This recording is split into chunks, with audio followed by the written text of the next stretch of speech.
تو میں اور میری بیوی نے ہم نے مداخلت کرنے کی پوری کوشش کی، لیکن وہ بھی بلڈ پریشر کے مریض ہے. دروازہ اس نے لاک تو نہیں کیا یہاں؟ نہیں ایسے آ گیا بس، اس نے آگے فوراً اس نے نا چھری نکالی ہے. مجھے نہیں پتا اس نے چھری کدھر چھپائی ہوئی تھی. اس نے اپنی بہن کے اوپر 2-3 وار کیے. وہ شدید زخمی حالت ہوتے اس جگہ گر گئی تھی. وہ قالین کا پیس بھی وہ ہمارے پاس اوپر محفوظ ہے، یہیں گری ہے سر. ٹھیک ہے، وہ تھا میرے اس بیڈ کے اوپر تھا سر. تو اس نے اپنی بہن کے اوپر یعنی کہ ختم کرنے کے بعد اس کے اوپر پھر وار کیا. جب اس پہ کیا تو ہمارے سے نہیں رہا گیا، تو ہم نے کوشش کی اپنی طرف سے، لیکن اس نے ہمیں دھکا دیا جناب. ہم تقریباً بس مدہوش ہی ہو گئے نا ایسے. تو میری بیوی نے اٹھا کے میرے پوتے کو کہتے اس کو تو آپ بچانے کی کوشش کریں، جیسے وہ میں نے آپ کو کپڑے شروع میں دکھا. بچے کا گلا کٹا تھا؟ بچے کا گلا کٹا ہوتا سر، بہت بے دردی سے گلا کٹا، تو سانسیں لے رہا تھا وہ. لیکن ہم نے کوشش کی کہ شاید اللہ تعالیٰ اس کی زندگی بخش دے. تو میں اس کے سر اپنے طور پہ یہاں سے لے کے بھاگا ہوں. میں نے پاؤں میں جوتے بھی نہیں پہنے. تو اس کے بعد بھی پیچھے کوہرام مچ گیا. ظاہر محلے والے بھی لوگ اکٹھے ہو گئے ہیں. تو پھر باہر سے لاک کر دیا، کیونکہ میرا بیٹا بھی نہیں تھا.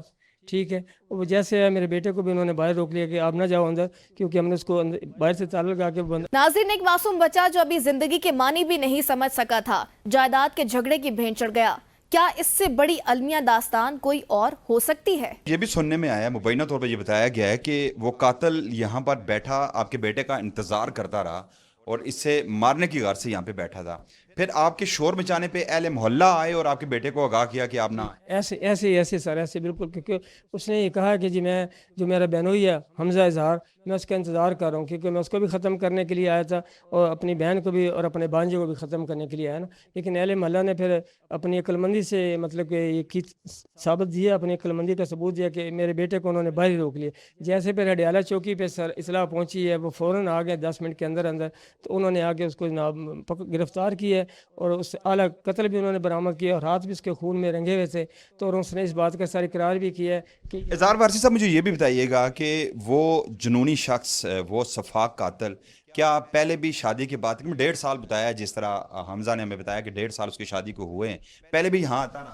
جی 1-2 ملاقاتوں میں آئے، نارمل پوزیشن میں آتے ہیں، جیسے بھائی اپنے بہنوں کے گھر آتے رہے خوشگوار موڈ میں. ہماری بہو بھی ہمارے ساتھ ماشاء اللہ بہترین، مطلب اس کا رویہ تھا، کوئی ایسی بات نہیں تھی. ٹھیک ہے، تو ہمیں اس سے کوئی اچھا، وقوع کے روز جب وہ قاتل یہاں پر پہنچا اس کا رویہ کیسا تھا؟ اس کا رویہ سر اتنا نارمل تھا کہ آپ سوچ بھی نہیں سکتے. اب دیکھیں میری عمر 60-65 سال ہونے والی ہے، میں بھی نہیں ججمنٹ کر سکتا کہ بالکل نارمل پوزیشن میں صاف ستھرے کپڑے تھے. نہ اس کے ہاتھ میں نے کوئی چھری دیکھی ہے، نہ اس کے ہاتھ میں نے کوئی پسٹل دیکھا ہے. کپڑے بھی اس کے نارمل، اور اس کا موڈ بھی اور اس کی جو طبیعت ہے بالکل نارمل لگ رہی تھی سر. نارمل رہا. لیکن یہ کیمرہ مین جان دکھا سکے تو یہ وہ بیڈ ہے جہاں پر یہ وقوع ہوا. یہاں پر جوان سالہ جو 34 سالہ یہاں پہ تھی انجم زہرا، اسے قتل کیا گیا. اور یہ اگر دکھا سکے تو یہ اس کا بیڈ روم تھا، اور یہاں یہ تصویر ہے انجم زہرا کی، اور معصوم بچے کی بھی تصویر آپ یقیناً دیکھ رہے ہوں گے اس وقت سکرین پہ. یہ معصوم لوگ یہاں پر موجود تھے اور اندازہ نہیں تھا کہ یہاں پر کیا بڑا واقعہ ہونے والا ہے. کوئی تصور بھی نہیں کر سکتا کہ ایک سگا بھائی اپنی سگی بہن پر اس طرح صفاقی سے اس کا گلا کاٹ سکتا ہے، اور اس سے بھی بڑھ کر ایک 3 ماہ کا معصوم بچہ، پھول جیسا بچہ، اس کا گلا کاٹ سکتا ہے. اس کا انسانی سوچ تصور بھی نہیں کر سکتا. لیکن سوال یہ بھی ہے کہ ایسے واقعات صرف ایک دن میں نہیں ہوتے. ان کے پیچھے برسوں کی ہرس، لالچ اور رشتوں میں پڑنے والی دراڑیں کار فرما ہوتی ہیں. آخر ہم کب تک یہ سمجھیں گے کہ رشتہ پیسوں سے نہیں، اعتماد اور محبت سے جڑتے ہیں؟ جس طرح کا یہ واقعہ ہوا، یہ انتہائی ایک میں سمجھتا ہوں کہ اندرناک واقعہ ہے. انتہائی صفاقی سے اس نے اپنی دونوں بہنوں، اپنے بانجے اور اپنے سگے باپ کو قتل کیا، اور اس کے بعد اس شخص کو یہاں پر اپنے بنوئی کو قتل کرنے کی غرض سے یہاں پر مبینہ طور پر بیٹھا تھا. کہ اسی اسنا میں اہل محلہ کے آنے پر انہوں نے پولیس کو انفارم کیا، اور یہاں سے پولیس پہنچی اور اس صفاق شخص کو یہاں سے گرفتار کیا گیا. ناظرین، لیکن سوال یہ بھی ہے کہ ایسے واقعات صرف ایک دن میں نہیں ہوتے. ان کے پیچھے برسوں کی ہرس، لالچ اور رشتوں میں پڑنے والی دراڑیں کار فرما ہوتی ہیں. آخر ہم کب یہ سمجھیں گے کہ رشتے پیسوں سے نہیں، اعتماد اور محبت سے جڑتے ہیں؟ یہ واقعہ نہ صرف ہمیں بہت سارے یہ واقعات اور رونما ہوتے ہیں، لیکن میں سمجھتا ہوں کہ ایک صفاقی کی اپنی مثال آپ ہے کہ کس طرح ایک شخص نے، ایک سگے 22 سالہ نوجوان نے اپنی 2 سگی بہنوں، باپ کو اور معصوم بچے کو قتل کیا. اور وجہ کیا تھی؟ جائیداد. اب جائیداد نہ اس کے لیے رہی، نہ اس کی بہنوں کے لیے رہی، نہ اس کے باپ کے لیے.